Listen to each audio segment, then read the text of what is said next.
One color, one mark, one legend. 1934, the Nürburgring, the Silver Arrows are born. The Mercedes W25 is 1 kilo too heavy. The mechanics scratch off the white paint and Manfred von Brauchitsch races to victory. Der Silberpfeil von Manfred von Brauchitsch gewinnt das Eifelrennen 1934. What began back then is now gospel. A Mercedes racing car is silver. Michael Schumacher and Nico Rosberg have inherited this legend, a tradition that's now 77 years old. Also es macht auf jeden Fall stolz. It certainly makes you proud as a German to be in a German works team. That's really something. Schon eine heiße Nummer und dann auch noch in einem And on top of that, in a Silver Arrow, a Mercedes, I can't imagine anything better. Nichts Besseres vorstellen. Mercedes in Sindelfingen, the design center. This is where the paintwork process begins. At the heart of things, the power wall. 7 projectors and over 20 square meters of screen. High-end technology to create a thing of beauty. The Powerwall is our window into the virtual world where we can show and present digital cars, and especially in one-to-one scale, so we can look at the cars in full scale. And the specification of the Powerwall is that we have a very high resolution, so 4 times HD resolution, so 4 times what you have in digital cinema today, and also in a very high contrast.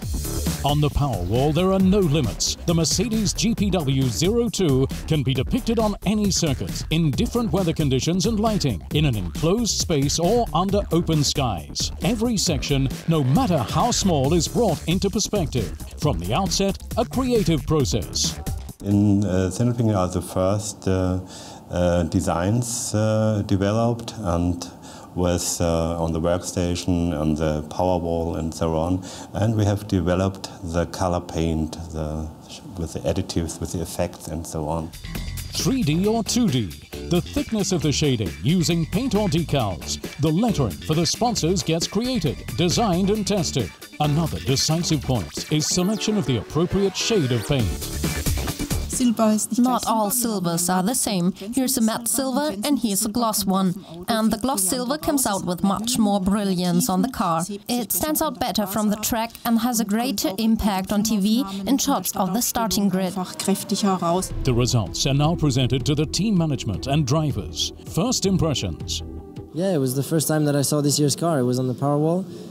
And I think the Mercedes Design Center in Sindelfingen did a fantastic job because the car really looks cool.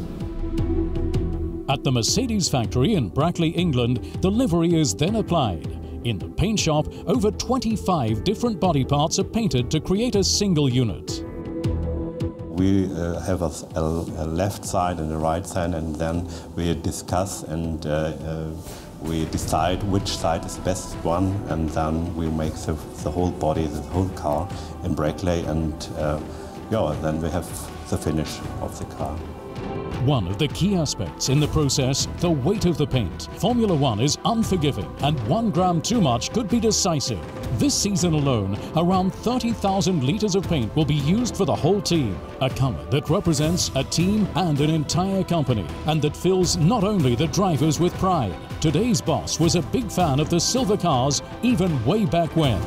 Well, when I was a schoolboy, I used to make little slot cars, and some of the old Silver Arrows I used to build as slot cars. So I think the 156, the 125, all those I used to make as little slot cars. So they're cars I know quite well, and I was quite fond of them when I was a boy.